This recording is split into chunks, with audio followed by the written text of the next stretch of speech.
All right, so I wanted to talk a little bit about basic covers. I just kind of call this the window method. I'm putting left hand kind of on the head somewhere. My other hand, I'm usually putting it either on the head, on top of the other hand, somewhere on the wrist. But you can see if I move this structure around, I've kind of got three main windows. I've got one over here, I've got another window here, and I've got another window here. So if I maintain this structure, any punch that's coming in has to come through one of those windows. If a punch has just come this way and I've blocked it, this window over here is wide open. That's probably where the next punch is coming, so I can close that window.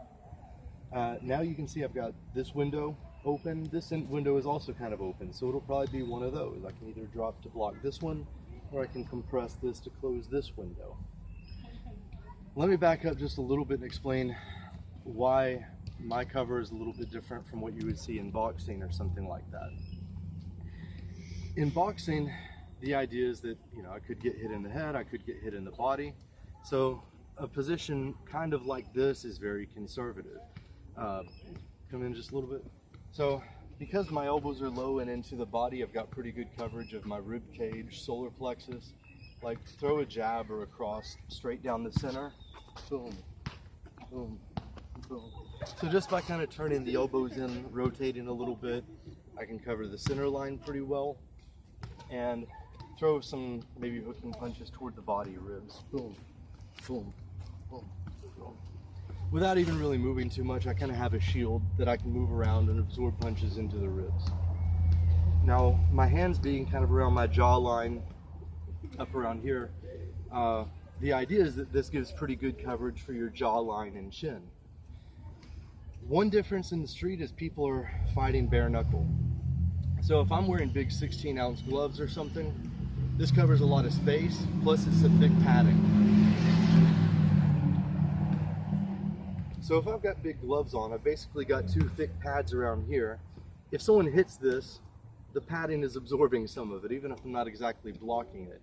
And it creates a lot of space that someone's hands can't slip through.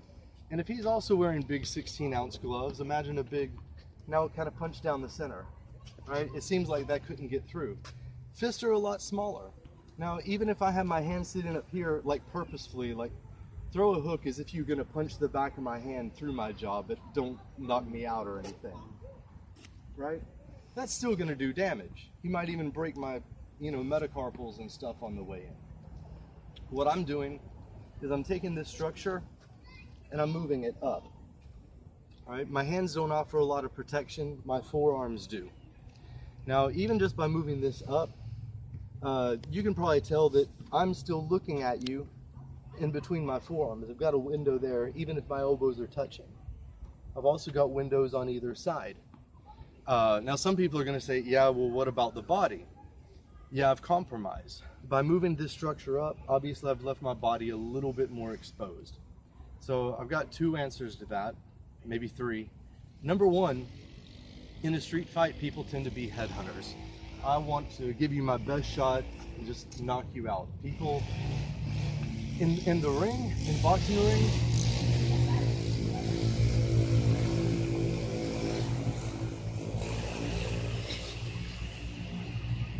I'm so glad I can edit. But people in the boxing ring, they got several rounds to work with. You're both professional fighters. You're kind of being conservative a little bit, not overextending yourself. I have several rounds to maybe throw body shots, try to get you to drop your guard to set up the good headshot.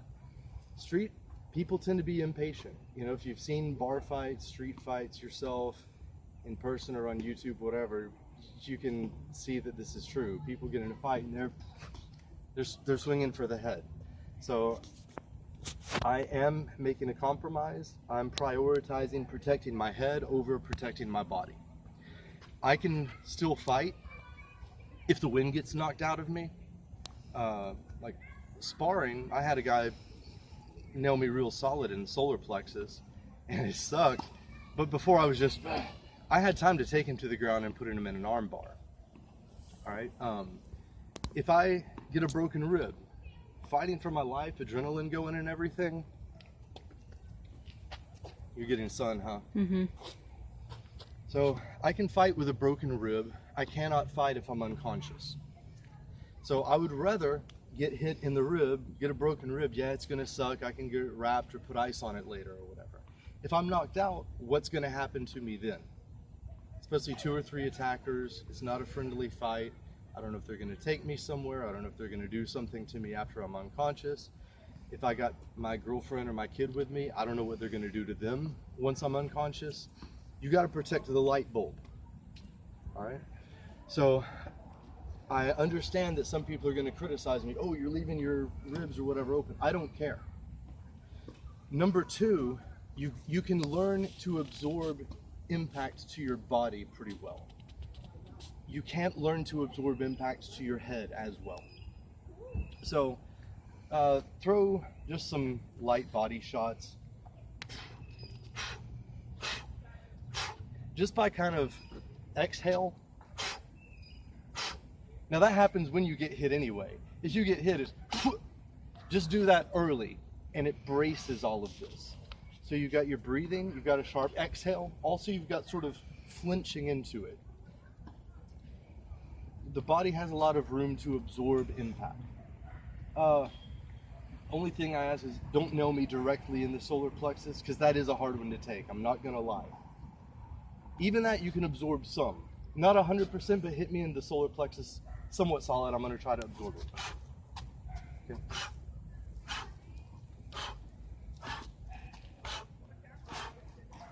Okay, so you can learn to absorb body punches some. I recommend doing that so you have an extra line of defense rather than having to block everything with arms.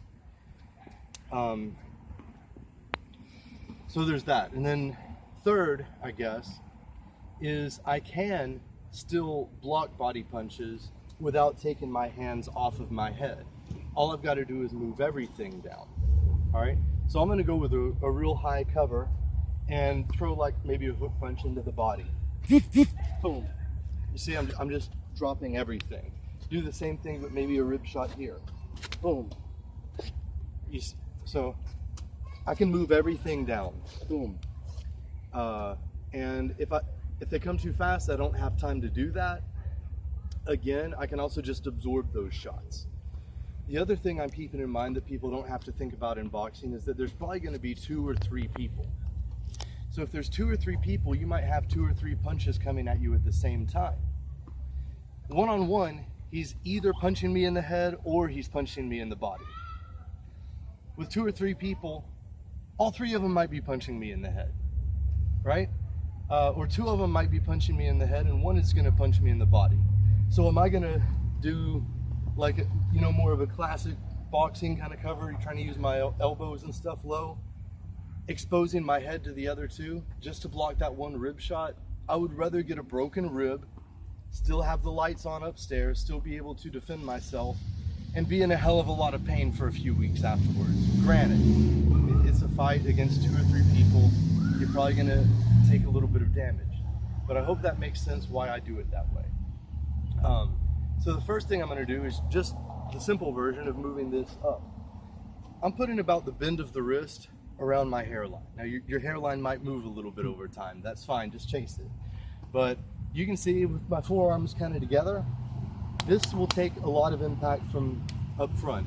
If my arms are wide, of course the shot's gonna come straight through, but I close this window just by bringing the elbows together. From either side, I can, of course, shift my forearms over, or I can kind of turn my body as one. And you notice as I'm turning, I'm also kind of lifting the shoulder, putting my ear into my shoulder, almost like you're holding a telephone with a bag of groceries. So I'm going to apply that cover against some punches, keep it pretty slow, and just keep it for head level now, either straight down the center or hooking punches, all right?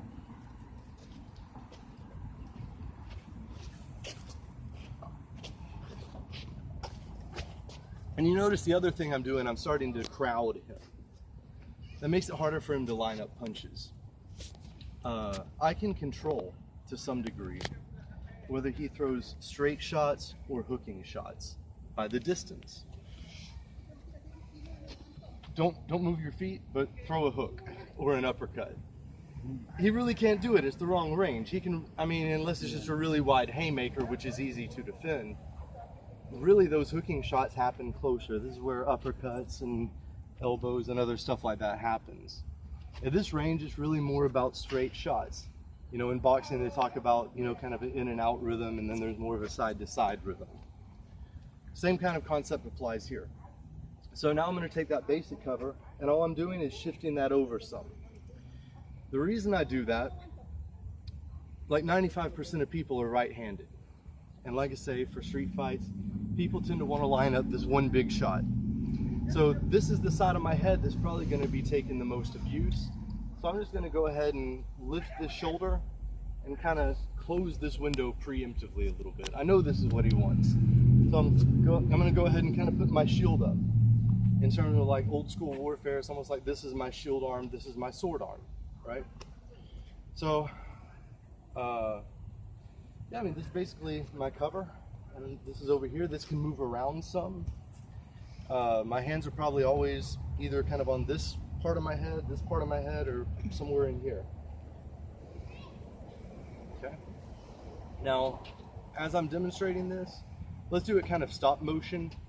So from just kind of a neutral position, throw a punch. Okay, he just kind of went down the center. For that, I can also just kind of compress. Boom, boom. The more I extend myself, the more I'm set up for, you know, my own punches and stuff. The more I compress, the more defensive I am. Let's say there's 2 or 3 people and I'm getting lost trying to do window method. I can always just kind of go fetal. So if I just make this really tight, I'm just going to make it really tight, just throw some punches to demonstrate not much is getting through. Right, so freeze. So sometimes, like, I could feel him kind of punching into the top of my head, probably breaking his hand or something like that. Not the end of the world for me. I'm not saying I want to go into a fight that way, but if I get in trouble, I'm getting dogpiled, and just for a second, boom, and I've got to fight my way out of it. But for a split second, you can just kind of flinch, make everything really compressed, and you've got a really tight temporary defense, no more than a couple seconds, and then you need to start moving and doing other stuff. But obviously, the more I expand, the more I can work, and obviously, the extending more, we're talking about punching him, going on the offense. This would be very extended, this would be very compressed. You're going to be somewhere in between, right? Just like in boxing, you're not getting way out here, you're keeping it a little more conservative. All right, so I'm just going to show the window method in kind of a stop motion. So he'll throw a punch through whatever window he sees that's open, and to defend against that punch, I'm just going to close the window and then freeze. He'll do another one. You can move around a little bit, just you can kind of see what's going on. And you'll see that if you just think in terms of having 3 windows and just closing whatever window the attack is coming through, that in itself makes for a fairly good defense that works just as well against 2 or 3 people as it does one-on-one. All right, so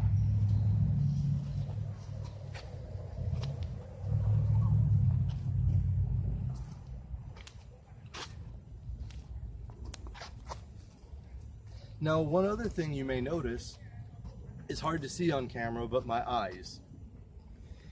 If you close a window, you can't see through the window anymore. So whenever I close a window, automatically I'm looking through the one that's open. Because the window that's open is the one that the next punch is probably coming through. So if a punch comes through here and I close this window, I'm already looking through the other window, looking for the next punch that might come in. Plus, of course, I want to maintain visibility. I'm closing the window so that the burglar can't come into the house. I'm not closing the window so that I can't see what the burglar's doing outside. I want to look through another window, maintain visibility. So you may not be able to see my eye movement, but I just want to mention that that's in there. I'm always trying to maintain visibility. I'm always trying to look through an open window while constantly closing windows that the burglar is trying to enter the house through, so to speak. So let me do the stop motion version of this drill just a little bit more.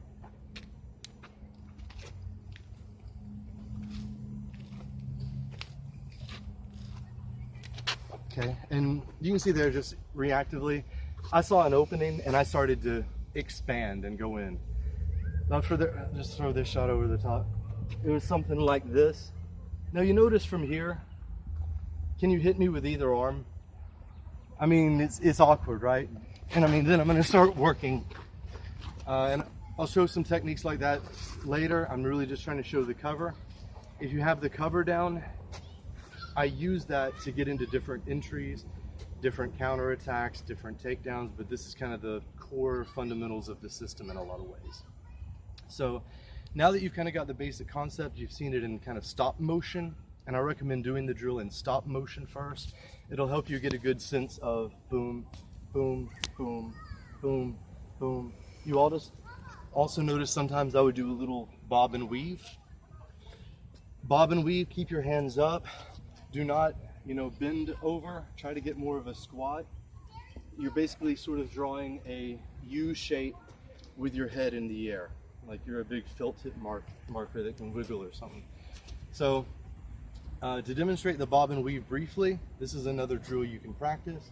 Just with the left hand, throw it really wide and then back.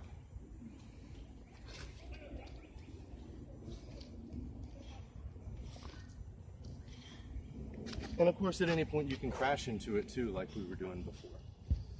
So now instead of stop motion, be a little bit more free, but still kind of loose, light, fairly slow.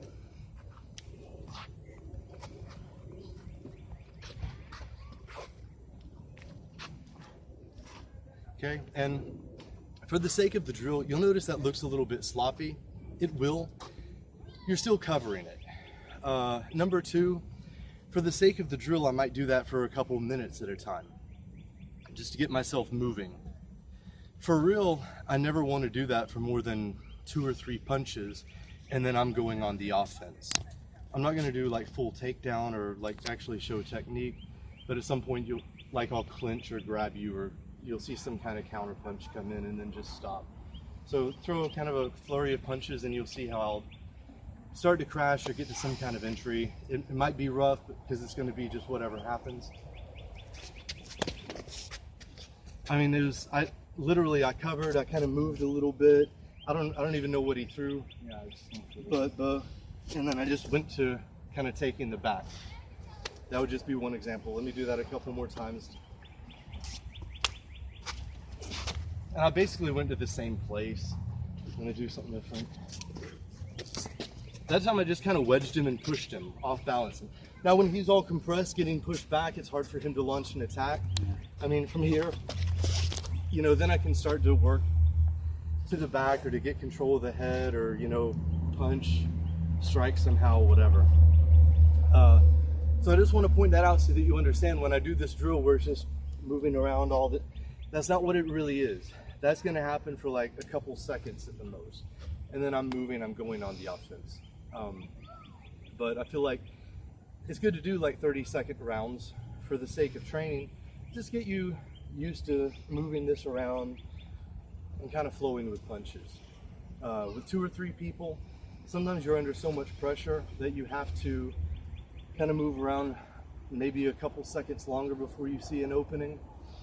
And I'll talk about multiple attackers in the future.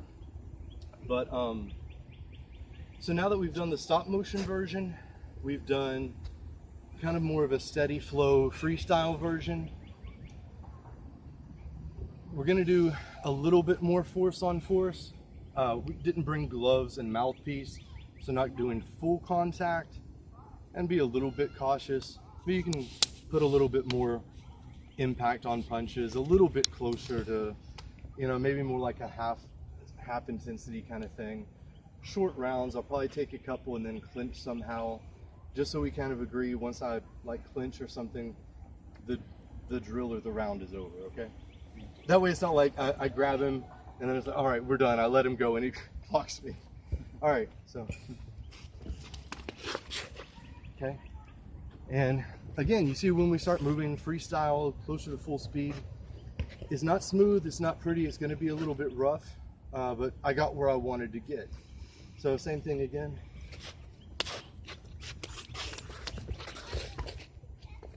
So there I decided going for the neck, try to pull him down into kind of a headlock.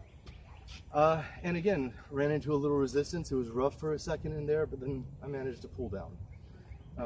Don't think that everything's going to be like in a John Wick movie where everything's perfectly choreographed.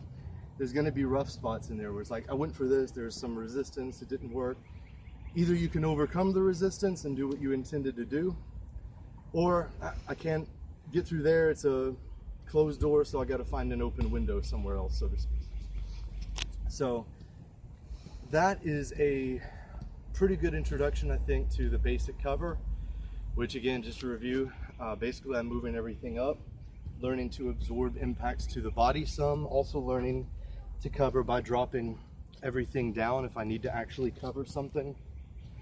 And then, like I say, the 3-window method combined with a little bit of evasive movement, bobbing, weaving, lifting your shoulders to protect yourself, keeping your chin down, obviously.